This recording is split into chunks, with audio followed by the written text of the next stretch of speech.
Hey, this is David Canigliaro, author of Keeping Your Customers Addicted to You, How to Get More Sales, How to Get More Deals, and How to Teach You How to Close. I'm that guy.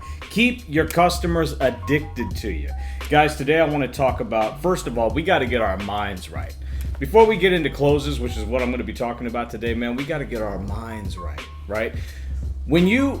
First of all, when you think about successful people, what do they all have in common? I don't care. Name a successful person. All right? I don't care if they're dead or alive. Steve Jobs, okay? What did Steve Jobs and, say, Elon Musk have in common? They are great salespeople, right? They're committed. They're all committed. So the first thing you got to do, man, is get committed. If you're not committed, man, you got to get your mind right and get committed.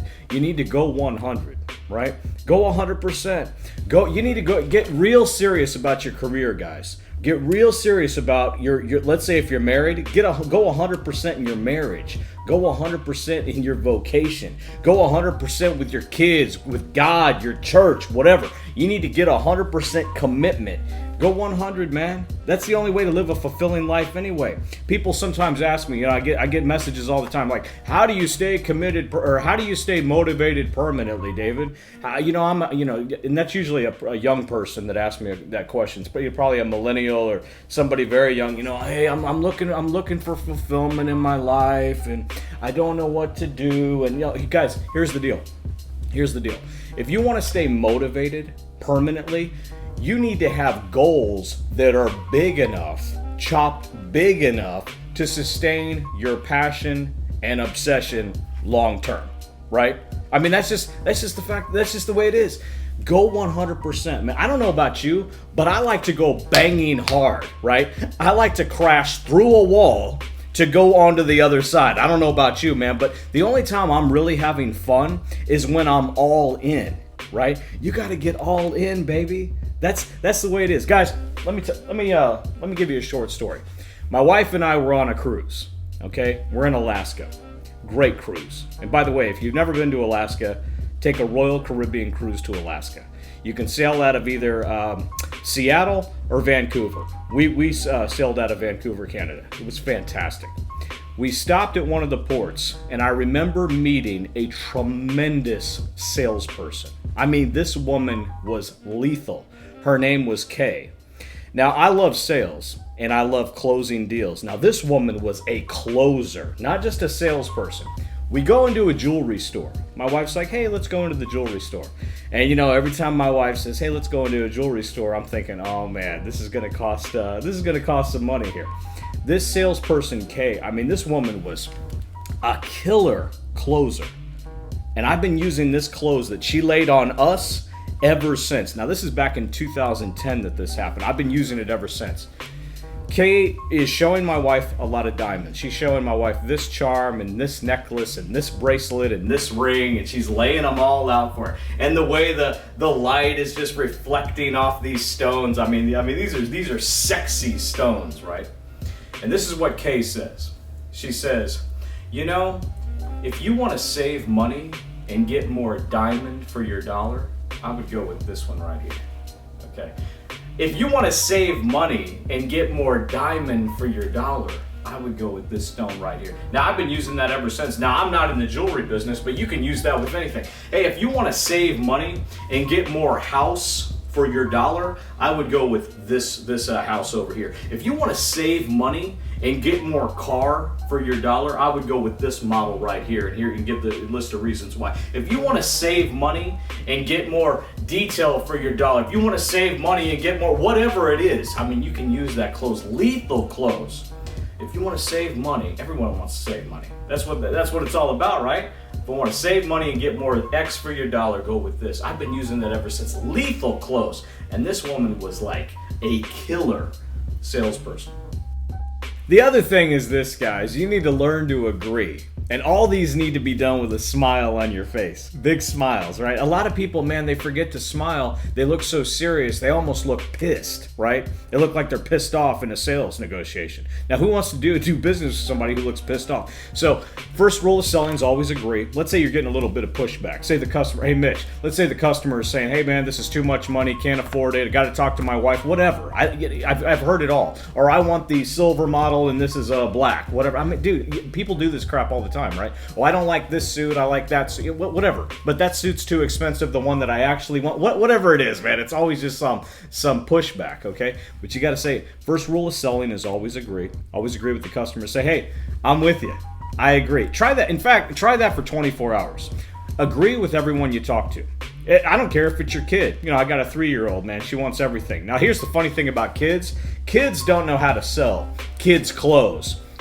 Okay? My daughter's like this. Daddy, can I have 6 cookies? I'm like, 6? No, you can't have 6 cookies. She goes, okay, I'll just take 4. You know, I'm like, baby, no, you're not having 4 cookies. She goes, fine, just 2. Surely you're gonna let me have 2, right? I mean, kids clothes, man, right? And it works. She works. I wonder where she gets it. Look, the fact of the matter is this, man. When you are negotiating, you got to learn to first agree with your customer. Say, I'm at the park. I'm at the park with my daughter. So another scenario. We go to the park. My daughter's 3 years old. She's been swinging. You know, it's been like 45 minutes. You know, just swinging. Finally, I'm like, well, baby, you know, Daddy's got to get some stuff done today. You know, I say, so come on. She says, no, I don't want to leave the park. Okay, now what if I said this? No, get off the swing right now, get in the car. You know, see, no, fail, flunk. First rule of selling is always agree. So I agree with her. You know what, baby? You're right. You know what? When I was your age, I would have loved to stay here all day. In fact, it's a beautiful day. You're having fun. It makes perfect sense that you want to stay here all day. Hey, I'm with you. And she just looks at me. I said, now, hey, but you know what? We got to get home. So why don't you get your stuff and get in the car? See, I agree with her first and ask for what I want later. First rule of selling is agree, then close. Okay, now real world scenario, right? Customer does this. They say, listen, this is too much money. I say, okay, that makes sense. It's too much money. In fact, you know, I agree with you. It is a little bit of money. It is a little high. But you know what? You already knew that before you came here. I'm sure you already researched the product. I'm sure you already researched the service, whatever. You know, whatever it is, whatever the thing is. Say, you know what? You already knew it was high. In fact, we have a support group that meets on Monday nights. It's called Over Budget, and you can speak on Monday night. We all get together and we all lament about how we're all over budget. You know, keep it light, keep it funny. It's no big deal. It's just a budget. Now pass the pen. Right? It's signed. Hey, look, I know it's a little bit more money than you anticipated spending. I know it's a little out of your budget, but hey, man, this is the product you want. I'm the guy that you need. And look, you need to get this deal done, right? So pass the pen and say, sign right here. Sign here and here. All right, guys, here's another close, okay? This is a lethal, killer, sickening close. In fact, I use it all the time. And once you get familiar with this close, you're probably going to use it all the time as well. This is called the scale of 1 to 10 close, okay? And you can use this on almost anything. In fact, you might be able to use it on anything, okay? I don't care if you're selling a house. For example, let's say you're in real estate, because I deal with a lot of real estate agents. On a scale of 1 to 10, Mr. Prospect, how would you rate this house? Now, we've already walked through it. On a scale of 1 to 10, how would you rate the neighborhood? How would you rate this crown molding, these hardwood floors? What do you think of the bathroom, the lanai? What do you think about this place, seriously, on a scale of 1 to 10? Okay, and wait. If they say anything above a 7, okay, anything above a 7 or greater, you can close that deal. Great. How would you rate this neighborhood, sir? Oh, about a 7. Great. What do you like about it? Well, I like that it's pretty close to my job. That's actually why we're looking in this neighborhood. Okay, that's a big selling point right there. Well, we like the schools. We like the neighborhood. It looks safe. It's in a gated community. Whatever. Okay. I like the tile. I like the walkway. I like that it's close to the park. You know, my kids are young and the park's real nice and whatever it is. Okay, on a scale of 1 to 10, it's about a 7. Fantastic, sir. If it's at least a 7, then we need to sign right here. Pass the pen. Right? Scale of 1 to 10 close. Okay, you can use this on anything. On a scale of 1 to 10, sir, how would you rate this car? Well, I'd say it's about a 6. Okay, what would make it a 10? Well, probably if it was a different car. Great, let's go look at a different car then. Okay, but here's the deal, right? At least you have to know. Let's go back to the house. Let's go back to the house scenario. Okay, on a scale of 1 to 10, how would you rate this house, sir? Oh, it's about a 6. Okay, now here's the thing. They're only 60% of the way there. Okay, you got to get them to 70, 80, 90. Okay. People don't want to buy a house if they're going to live in it for 30 years and it be a 6. So you need to ask them what's going to make it a 7 or an 8 or a 9 or a 10. And they're going to say, well, I really don't like the bathroom. And you have to come up with solutions now. Now remember, salespeople are solutions they're problem solvers, right? I mean, that's what we do. We're in the problem solving industry. I don't care if you're in sales, if you're a closer, you're a problem solver. What is it about the bathroom you don't like, sir? Well, you know, it's the tub, it's the this, it's the sink. Okay, great. You know what? I have a contractor. He's on standby. Listen, we can get him over here. We can find out exactly what to do with this bathroom to make sure it's the bathroom of your dreams. So now, is that the only thing? Yeah, that's pretty much about it. Well, how would you rate the kitchen?